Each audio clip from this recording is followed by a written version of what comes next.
Alright, Teague here. Thanks for coming into the live stream. I realize there's a bit of overexposure going on here with the lights. Maybe should have fixed that first. But let's jump in. This is Sweet Home Alabama. Part 1 and 2 are on my page, musiclearning.com. My name is Teague, by the way. I might have already said that. Musiclearning.com is the site. TripFuse is my band and channel name. I did part 1 and 2 of Sweet Home Alabama before.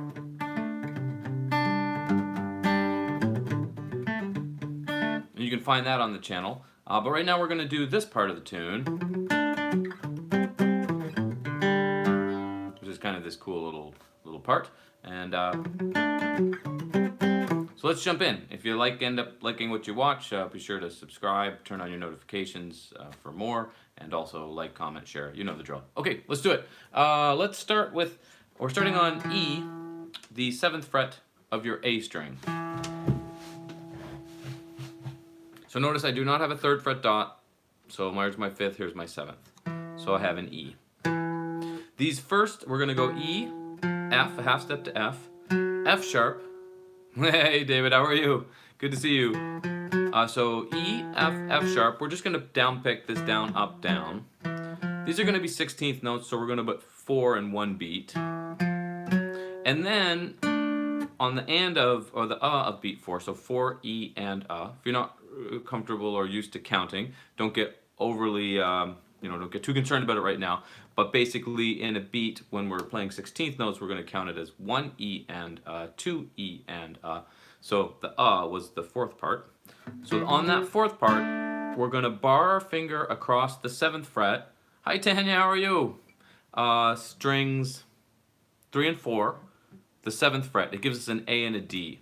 So we had E, F, half step, F sharp, and then we're going to bar our first finger across that 7th fret, 3rd and 4th strings, your 2 middle strings, and we're going to up pick that. So we went down, up, down, up. These are 4 16th notes, evenly spaced in the beat.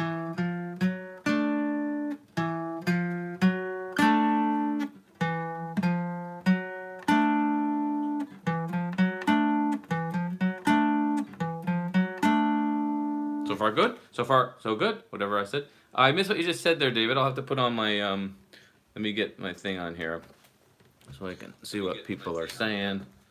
My thing on here. I'd also like to fix the lights a little bit because there's so much overexposure here. Let's see if I can just lower the, oh, is that better? What am I doing? That might be better, right? I'm not sure. I bought lights finally, but I suck at using them. There's a whole art to lights, and that I don't know. Oh, Dave said he had cataract surgery. He can see out of his left eye again. Yay, David. I'm sure that's that feels a lot better. Okay, so that was beat 1. 1 E and Then that 16th note is tied over to beat 2. I'm going to put a metronome on in a minute here so we can see what it looks like with a metronome. 1 E and It's tied over to beat 2, so we're not going to hit anything on beat 2. But then we are going to hit these 2 notes again. So the same 2 notes we just hit on the of beat 1. So we're going to up pick it though. This will be important. So again, that's the 7th fret, strings 3 and 4. I'm barring my first finger across both of those 2 strings. So I have 1 E and 2 E. Notice I didn't play anything on 2. David mentions those are the notes from the Scott Joplin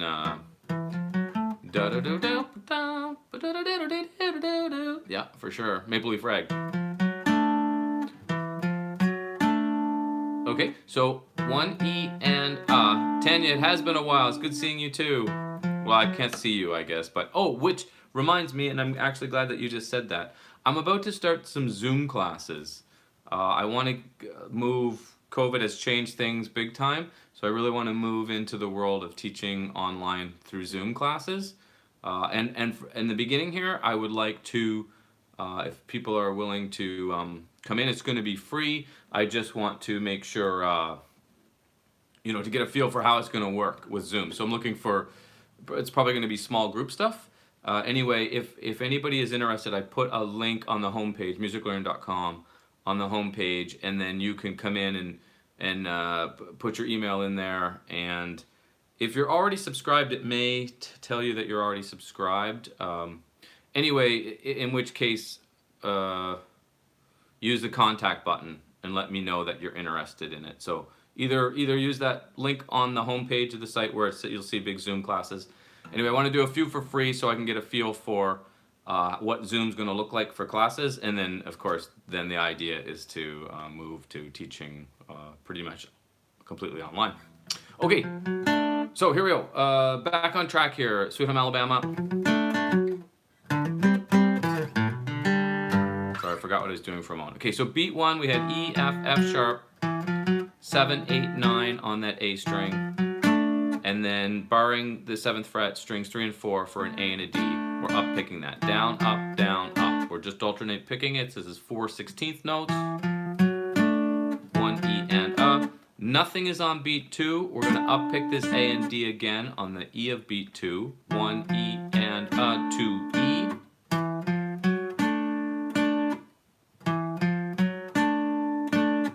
Let me put the metronome on here for a moment. The real tempo is 100, or approximately, which has so we're probably gonna, we can slow it down while we work on it, or we can play it at half speed but leave the metronome where it is. So quarter notes, I'm just on that E here with the metronome at 100. 8th notes, I double it. I'm just down picking. 16th notes, I double that, so I have to down, up, down, up. So that's what I would want to practice.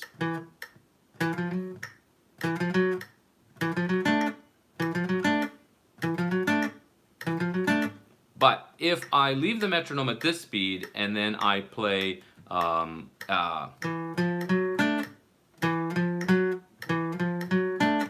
notes instead of 16th notes, so you'll notice now, here was my quarter note, my 8th note I double it. So now the click falls on that F sharp, the 9th fret of that E string.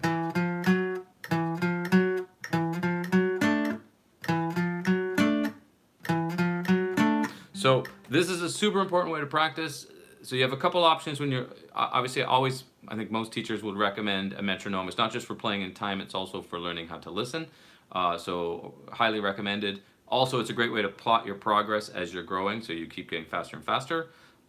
The one thing though, so it's at 100, you can't play it, you can slow it down, sure, to 90 or 80 or 70 or whatever you want, which is also recommended. Another option you have is leave the metronome at 100 and play it at half speed. So since these are 16th notes, I'm going to treat them as 8th notes instead of 16th notes. And there's a lot of advantages to doing that too, which maybe we'll talk about more as the lesson continues here. But let's keep going so we get this riff under our fingers. So we had 1 E and a 2 E. We're going to come back to this F sharp, the 9th fret of that A string. That's on the of beat 2. Sorry, 1 E and a 2 E and. And I want to down pick that. And again, if I put the metronome on, I have it at 100, but I'm going to play 8th notes instead of 16ths.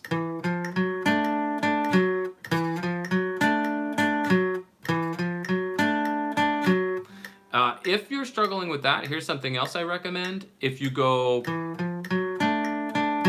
1, 2, 3, 4. 1, 2, 3, 4. You could also slow it down even more, but the reason I left that counting 4 in between is it gives the brain a little chance to kind of absorb what you're doing. Sometimes if you keep repeating it over and over, that can start really kind of messing with the head, and then it all just becomes a mess. So if you find that's happening, you can try leaving a little bit of space in between. Okay, so that's beat 1 and 2 done. 1 E and a 2 E and. Make sense? For beat 3, we're going to slide back here. We're We're going to go to the 5th fret now. So again, remember, I don't have a 3rd fret dot, so my first dot is on my 3rd fret. Don't let you throw that off. I'm on Eric. How are you? That's going to be on the 5th fret of your A string. It's a D. We're going to play the D. We're going to hammer the E, whole step higher. So remember, I'm only picking this D here on my A string, 5th string. Hammer the E. And then we're going to play strings 3 and 4 again, barring the 5th fret this time. So this is giving us a 1 E and. That's all beat 3 is. Oops. So 1 E and a 2 E and 3 E and. Let's put that together, playing it as 8th notes instead of 16th notes. Tempo's at 100 here.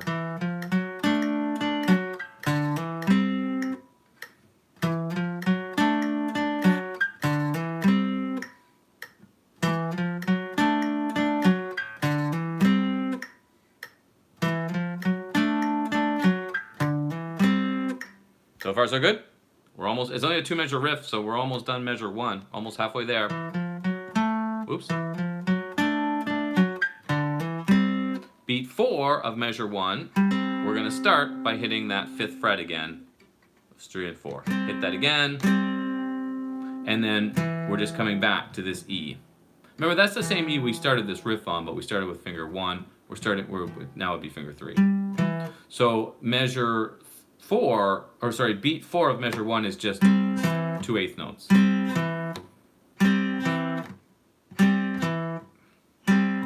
So again, I'm playing strings 3 and 4 here. Piece of cake. So beat 3 and 4 together is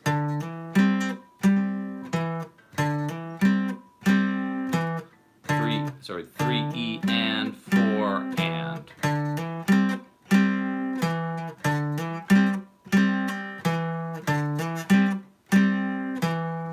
Pretty easy. If I put that together,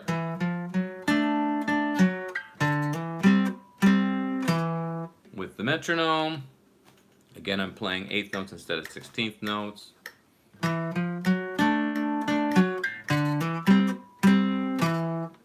Two, ready, go.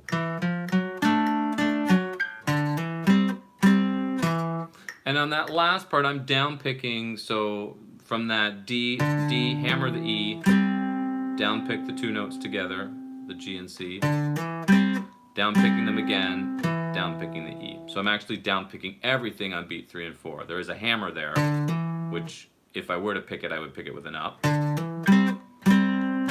Okay, let's try that a couple times, because that is measure 1 of this 2-measure riff. Metronome back on, again 8th notes. 1, 2, ready, play. 1 more time, go. Last time, ready, go. Okay, let's move on. Oh, here it is at the regular tempo as 16th notes. 2, ready, go. One more time because that was a mess. Go. And again, so we're playing it, leaving the metronome at 100, played it as 8th notes, then played it as 16th notes. Obviously, split the difference. Don't just jump from one to the other like I just did. I just wanted you to hear it at full speed. I would either speed it up, so leave the metronome at 100 and then lower it and play 16th notes, or increase it and continue on your 8th notes, or decrease it. Sorry, decrease it. You get what I mean. Play it where you're comfortable. I say this a lot. Play it where you have control of it, and then gradually speed it up. A giant mistake I made in the beginning of my playing is I would say, let's say I could play something at 100, but I couldn't play it at 110. I would actually play it at 110 because I was like, I already can play it at 100. It's 110s where I can't play it. So I played it at 110, all like a sloppy mess. And all I was basically doing was reinforcing the slop. So it's a horrible way to practice, and probably one of the most important things I ever learned from any teacher ever is always play it where you still have control. You might think, well, I can already play it at 100. Why am I going to keep playing it at 100? Keep playing at 100, then try 105. If you get it, then keep practicing at 105. But if you try it at 105 and it's a mess, go back to 100. Stay where you have control. It's absolutely the single most, well, maybe not, but it's a gigantically important thing when you're practicing. Okay, moving on to measure 2. If anybody has done the first part,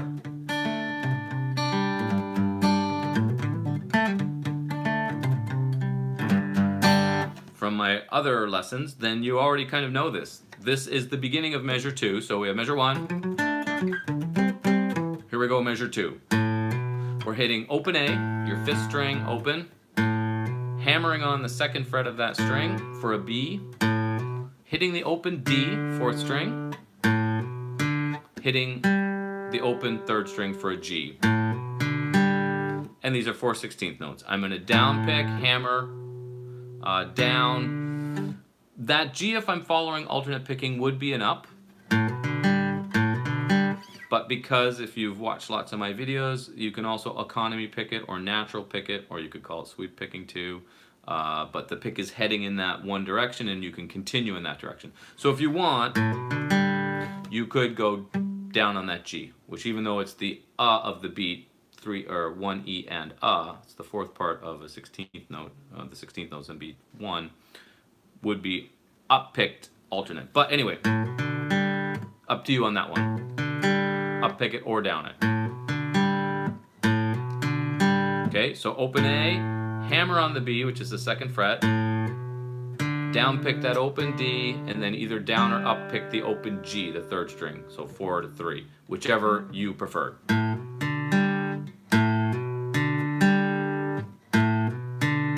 So if I put my metronome back on at 100 as 16th note, but let's try it as 8th notes.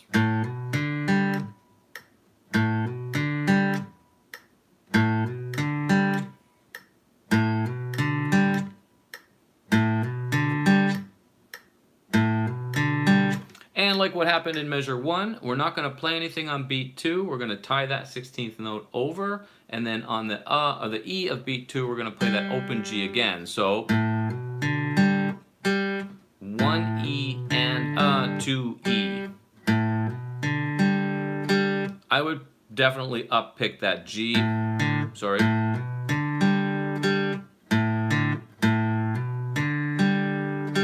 Because it's the E of the beat. Then we're coming back to low G on the and of beat 2.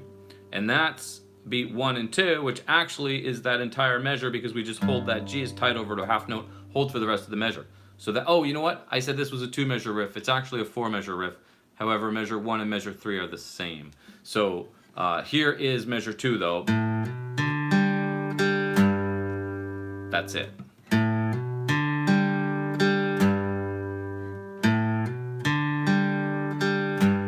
With a metronome, here it is full speed just so you can hear it. But let's do it as 8th notes instead of 16th, so half speed. 2, ready, play. 2, ready, play. 2, ready, play.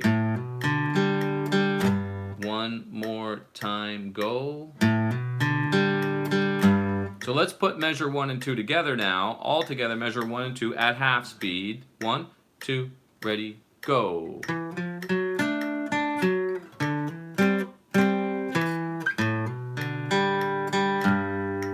One more time, go.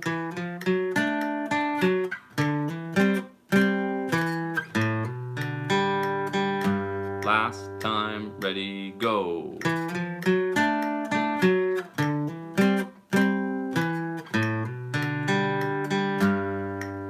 All right, and again, break it into little pieces. If you can't, if you weren't able to like piece it all together like that, don't stress. Break it in those little tiny pieces. Okay, let's move on. So we said it's a 4-measure riff. I was initially calling it a 2-measure riff, but it's actually 4. I really would like to get the lights. Oh, see, it's better if I step back. Oh, I think I know what the problem is. My lights are too close. See, that's better, right? But now you can't see the fretboard as well. But the lighting is better. I will figure this out. Notice I keep doing that. I feel the light. Okay, anyway, it's all good. How is everybody? We good? Here, let me just come back to make sure I'm not missing anything. It's good to see some old familiar faces or names here in the chat today, or the live stream today. Okay, so we said, initially I said it was a 2-measure riff. It's really a 4-measure riff. Measure 1 and 2 we said is... Don't worry, I'm going to bring the guitar up close again. So, on to measure 3. Measure 3 is actually same as measure 1. So that's pretty easy. And measure 4 is actually almost the same as measure 2. So it starts the same way.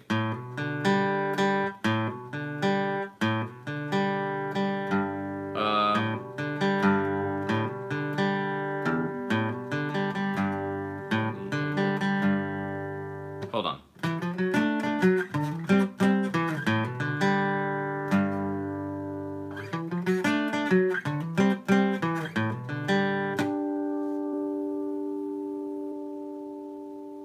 Oh, you know what? It is actually the same. It is a 2-measure riff. What I realize I'm confusing is there's a second guitar that does this. So basically it's exactly the same riff. Both guitar players are playing the same riff, but one guy is ending on the low G, the other guy is ending on a harmonic on the 12th fret. And for anybody that's not familiar with harmonics, you're basically putting your finger right over the 12th fret. So you have your double dot. It's going to be the bar on the other side. So remember on guitar, when we're talking about frets, we're usually talking about the space in between the bars. So, you know, we call this the double dot the 12th fret. We come back a whole step. We call that the 10th fret for a D. Back another whole step is the 8th fret for a C. However, the actual frets are those metal bars. So if you take your guitar and have it refret it, they're either changing those metal bars or they're dressing them up to make them proper again, because they do wear out over time, which has totally happened with this guitar. I've had this guitar forever. Anyway, so on this case, to get those harmonics, I'm just resting my finger very gently over top. I don't know how well you can see that. Over top of that fret. So I'm not pressing. It's just sitting gently. And then when I do that, I have what are called the natural harmonics. You'll have them on the 12th, the 7th, the 5th. Sometimes you can sort of hear them on the 3rd. Yeah, okay, so that's it. So it really is only a 2-measure riff. One guitar is ending it to this G. The other guitar playing the same thing. Oops. Without that high E. So strings of 2, 3, 4, 4, 3, 2. However you want to look at that. That's it. Pretty neat. So let me see here. If we go...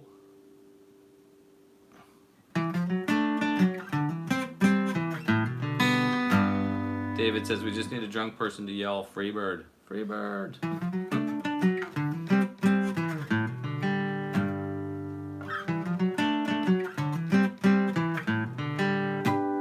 It's a pretty funny thing when you think about it. How did that song, Freebird, become that song that gets yelled out all the time at all kinds of concerts and shows? Doesn't even matter the style of music, somebody yells out, "Freebird." Yeah, why did that happen? Anyway, okay, well that's about it. So most importantly, this is the most important thing. I'm moving all my online teaching into Zoom classes. So I'd love to meet you all and have you in the Zoom classes if you're interested. I'm going to do a few here in the beginning. Fernando, hello from Switzerland. How are you? So I'm looking for a few people to kind of help me test the waters so I can get a feel for how these Zoom classes are going to look, because I've never yet done Zoom classes. I've used Zoom a little bit just to talk with family, but I've never used it for guitar lessons. I'm not exactly sure how it's going to look, but being with COVID and everything, it's, you know, the group lesson thing in person is over. Those days are gone, at least for now, probably for a while. So I'm going to start doing Zoom classes, but I want to do a few, if some people are willing. It'll just be free and to help me test the waters and get a feel for what it looks like. And then, of course, after that, I'll try to put lots of classes together. That would probably meet once a week. And, of course, those will be will cost money, but I'm gonna try to make it pretty reasonable. You know, so because I know that for a lot of people, COVID has affected a lot of people, so I don't want to make it terribly expensive. Anyway, I hope everybody had fun learning this riff.